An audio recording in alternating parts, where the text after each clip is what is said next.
Good day, fellow Glockitus.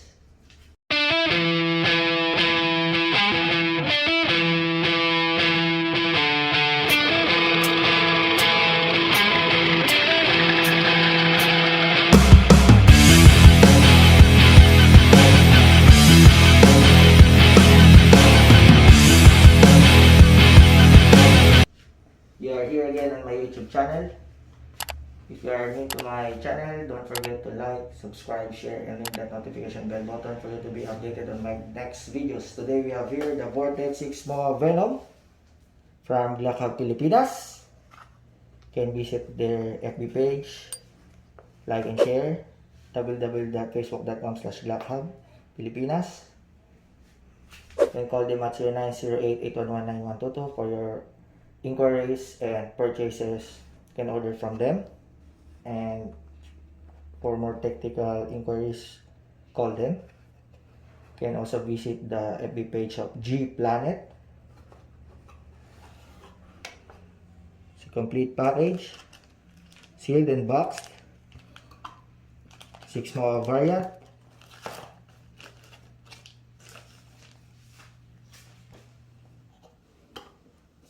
So this is our product review for today. You are here again on my YouTube channel, Glockitus Space Tarlimata. Like, subscribe, share, and don't forget to ring that notification button for you to be updated on my next videos. Today we have here a Venom Red Dot by Vortex 6 MOA from Glockitus, Pilipinas. Visit their FB page, www.facebook.com/Glockitus, Pilipinas, and also Gplanet. So you can grab this type of red dot reflex sights from Vortex 6 MOA Venom Red Dot.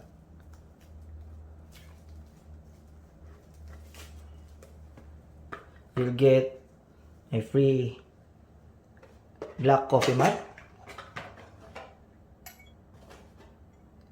May call them at 0908-811-9122 for more inquiries and for your purchase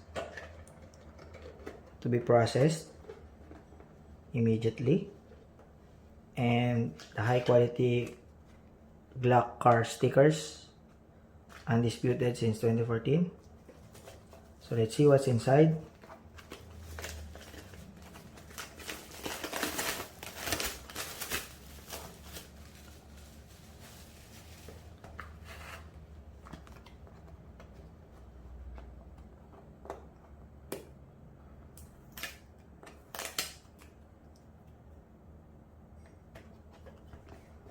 This is a complete package, imported.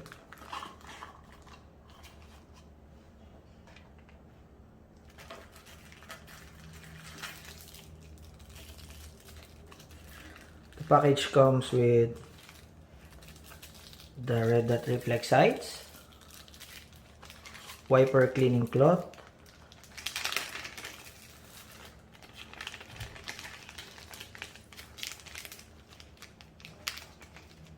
product manual, installation guide,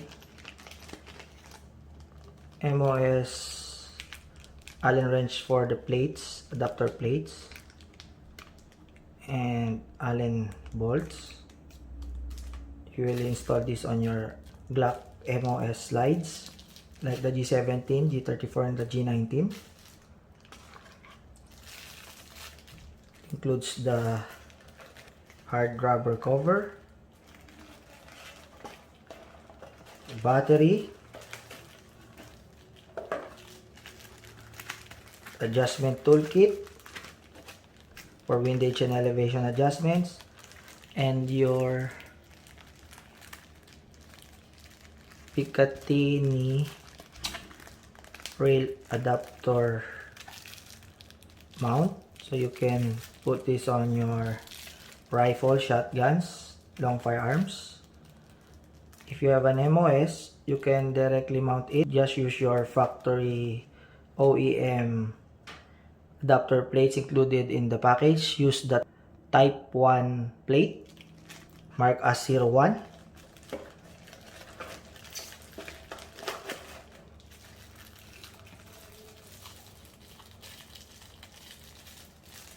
see.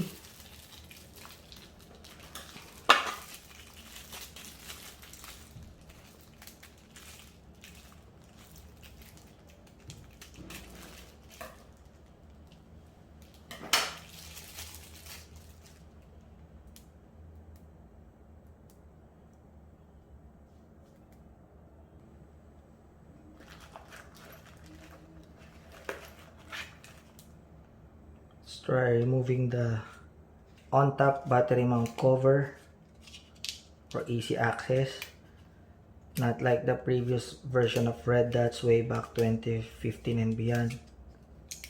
The batteries are accessed beneath the base, so you need to remove the red dot size from the slide, which is already adhered to the slide. So this one is my G34 MOS. So as you see, mark as 01, compatible with your Vortex MOA and Fastfire red dots.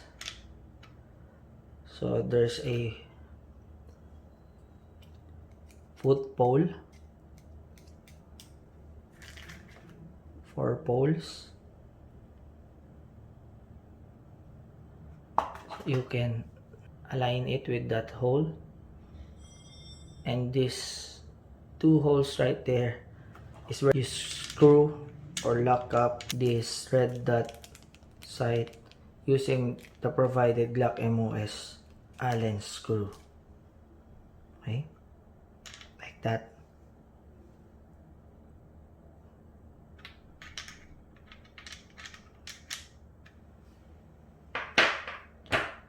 So let's try to install the batteries.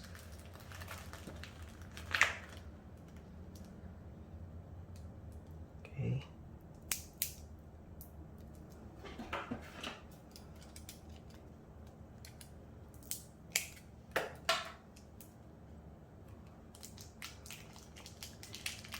This one is sized at CR 1632. I hope you can see it on the camera. 1632.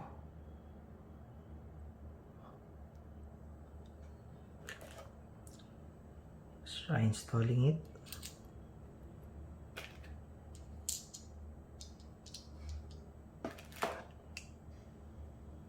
And use the tool in the package.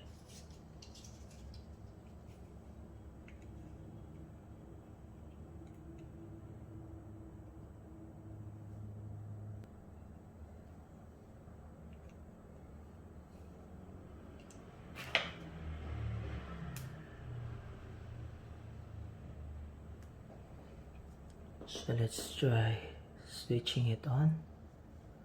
Press once. There you go. The dot appears bigger due to my camera, but in actual viewing it will not be that big. So you can press down to lessen the intensity of the light, and it is the middle of the day and the sun is up, and press it to the most brightest intensity.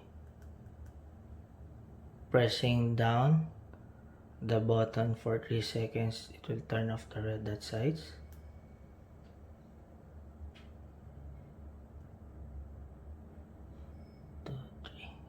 There you go, it's turned off. I have it installed on my G17 Gen 5 as well. So this is how it looks like on my G17 MOS USA. So you have to lock tight you just need to look at it first. Let's try. So there it is. It appears large again.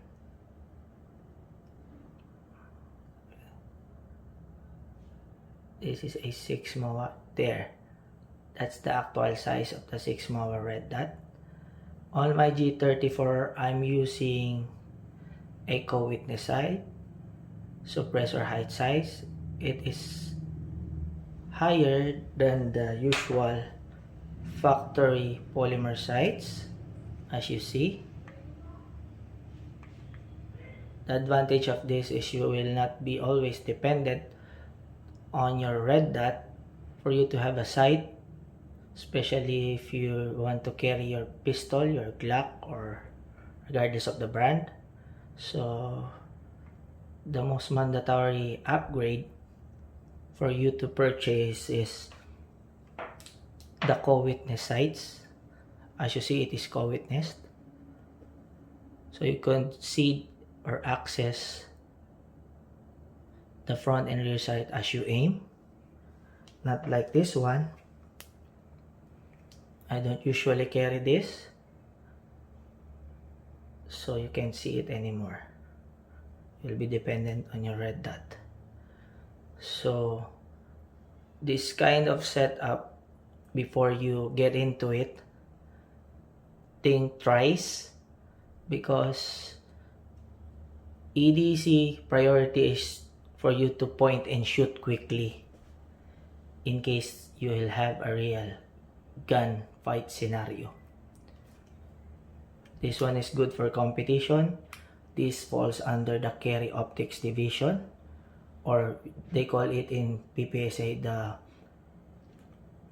production optics light. Not because it has a red dot light, no, because your gun is lighter than the usual full metal, which is the production optics division.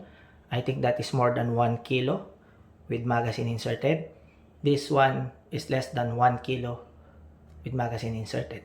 Factory adapter plate mount, and then screw this on top there and screw it there. Try screwing it on a G34.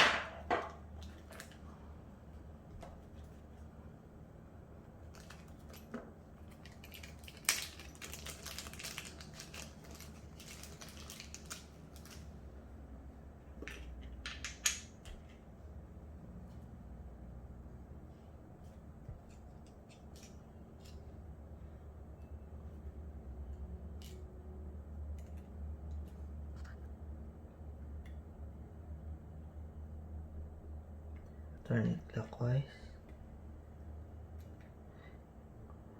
Make sure you put a Loctite before you finalize your setup or your installation. I'm not putting a Loctite yet. There are rules to follow as you choose your category, and make sure that as you set up, you will be guided accordingly if what division you are willing to play or to compete with.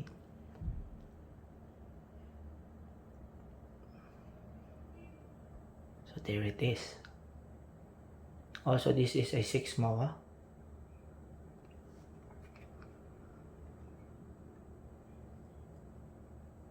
And to mention that G34 in practical shooting is not allowed in production light optics in level 3, 4, and 5. Level 1 and 2 will do, but still you need to follow the rules. So you can adhere with the rules, and your lifestyle in practical shooting will be always compliant to the existing rules and regulation, or the rule book in PPSA and PSMOC, the Philippine Practical Shooting Association, and the Philippine Shooters and Match Officers Confederation. Those are the two sanctioning bodies if you are planning to compete with these pistols. So you know that G34 is not for that division. Some said that they can play with the non-sanctioned matches like the club shoot, fun shoot. Well, you can play with it and go along with it. Of course, the range officers and the match officers, and it is not sanctioned, they allow it for you to enjoy. But in the competition where it is sanctioned, there are some level 2 and level 1. They are strict in implementing the rules because of the range officers and the match officers' passion, and for you to adapt that passion and adapt with the sport, that you are compliant as you go along with the different divisions and other plans to join using different pistols. So before setting up your pistol, regardless of the brand, you should know your purpose for it. If it is for competition, for carry, EDC, everyday carry, or carry and you want a weekly, or let's say a recreational shooting, not a competitive ones, you can still set up your G34 like this just to experience and to feel how to shoot using red dots. That make some of us new to it thinks that it is easy to aim these electronic sights rather than using your iron sights or your stock sights. I'm telling you, it is not that easy shooting with red dots, because some of us, as we draw without the red dot, the usual is you draw. Upon draw, you stretch your arms like that, parallel to the ground, and then you just look for the front sight and shoot it on your rear sight. This is our quick acquisition sights. These are the single dot sights as we call it. So when you use the red dot, it doesn't go that way. As you draw, as you lift your pistol, as you lift it up and stretch your arms, you must find that red dot soon and fast. So when you fully stretch your arm or you fully aim to the target, the red dot is visible to your sight. Because if you cannot see that and try to draw fast and then try to look for it as you draw fast and look for it, it will cause you delays. If it is in a competition, it's quite alright because you're starting. But if it is for EDC, you draw and you got a hard time to see that red dot. See, I cannot look for it anymore. But it's turned on. There. It's not that easy. So you should practice with it. Go out in the range twice or thrice a month, once a month. At least you practice with your setup. Unless you want your pistol to be a Facebook pistol only, looking at it, taking pictures, gives you the high feeling of owning one and customizing one. Yeah, it's good for us and every one of us Glock owners having that feeling, the excitement, and the growing passion for Glocks as you apply for an LTAP. For type 1, you only have maximum of 2 pistols. You're only capable of buying 2. Registered it. And then after the 2, it keeps growing. So we will not feel contented about it. Give us the addiction as we see some pictures in Google, in FB pages, FB groups, websites. Some are customized slides, light and slides, replace slide with the aftermarket slide, and aftermarket barrels for competition, customization, etc., etc. So it's not bad, because this passion of yours as a man, I hope you're a man enough and not a kid anymore. When it comes to firearms, you can pass that along with your kids, your wife, your brothers, your sisters. That skill building will reproduce more, or future shooters, gun enthusiasts, responsible gun owners, setting up Glocks not only for fun but also for competition and your personal security of your home and assets. So As you see, this pistol is for competition setup. I don't usually carry this long slide.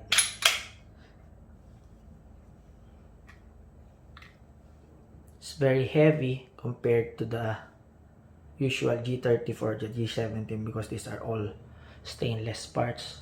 Gives you more balance as the recoil goes that way, so it won't have the time to muzzle dip. If you remove this red dot reflex sights, this type of setup for the G34 falls on the standard division, while this one falls in the production optic light division. Just remove the magwell, because magwell is prohibited in production division, production optics, production optic lights, and carry optic division. So as you see, we have installed the Vortex Venom red dot reflex sights. As you put your cover, if you want to store it for a long time, as you see, I cannot install the cover, so you have to cut it. My other cover, I try to cut this protruding part so it will level on the slide. See, and it won't hold the frame of the red dot sights, so you have to cut it both sides. And please don't make a practice of carrying a on-top red dot slide setup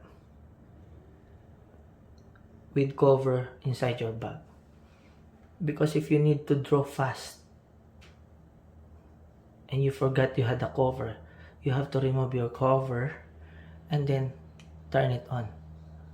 Please do not use this if you will carry. Use this if you will store it for a long time, or overnight you can cover it just to protect the glass and from abrasions and scratches. So do not use this. Let it be scratched, because it is intended to be scratched when you carry it in your bag. Just make sure that the glass won't hit anything inside your bag. Okay? It gives you a wider allocation of space rather than not having it. So it will not accumulate that space, so you will be new to it. So you just adjust, remove some objects in your EDC bag to accommodate additional width inside your bag.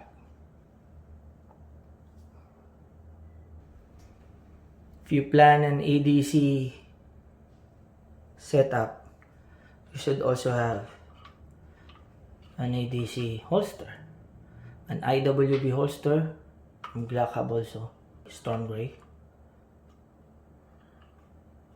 dual purpose holster, outside waistband holster, and an IWB holster, detachable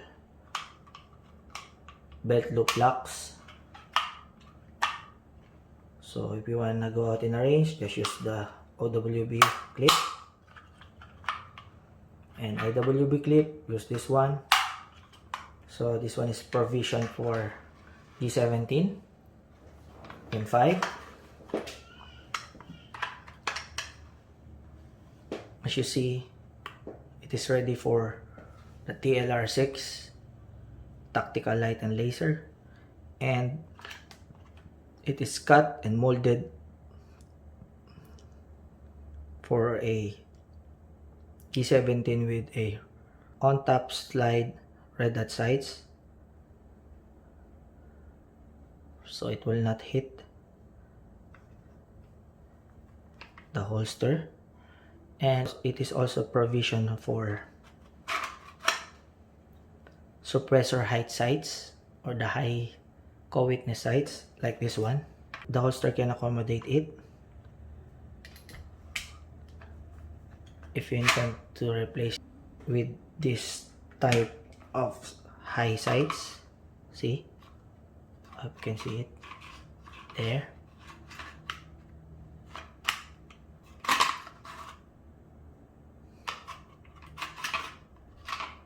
There. Enough clearance for the front sight to pass along on that space.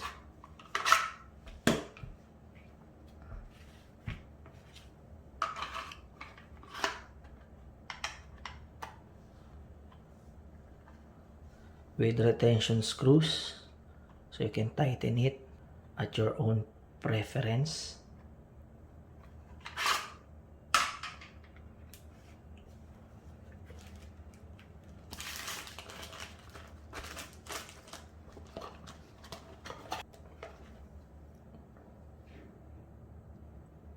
These are the specs of the Venom Vortex red dot sights.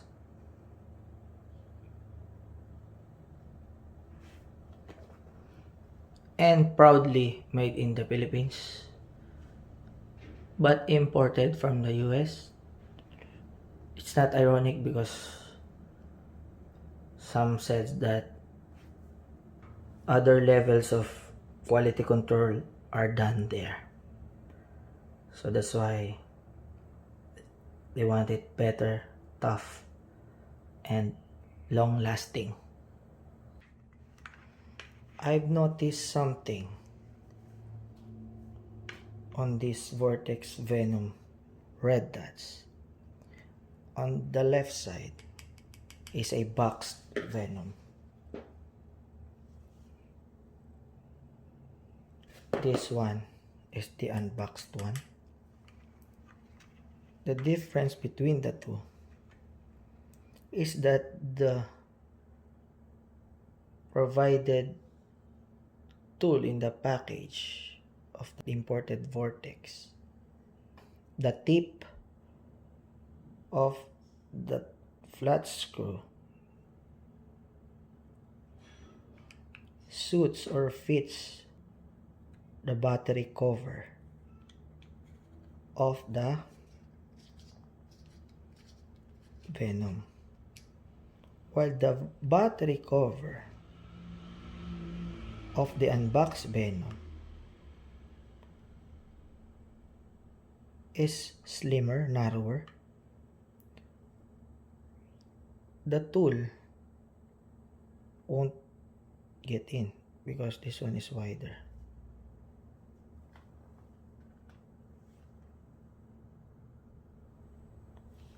I hope you can see it. And look at the printed open text.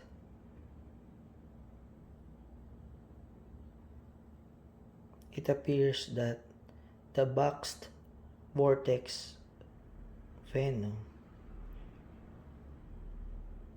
is a good and clean printing,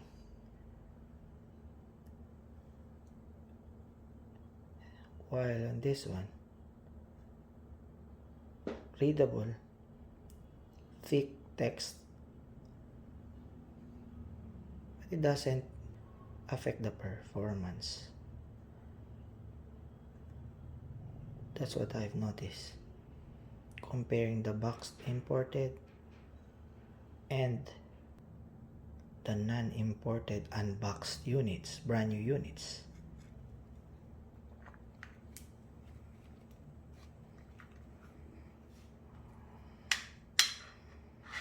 Look at it. Almost the same.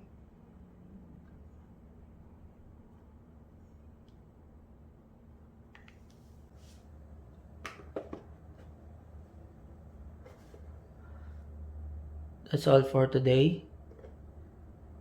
I hope you like what you have just seen. Enjoy your day in the range, fellow Glockitus.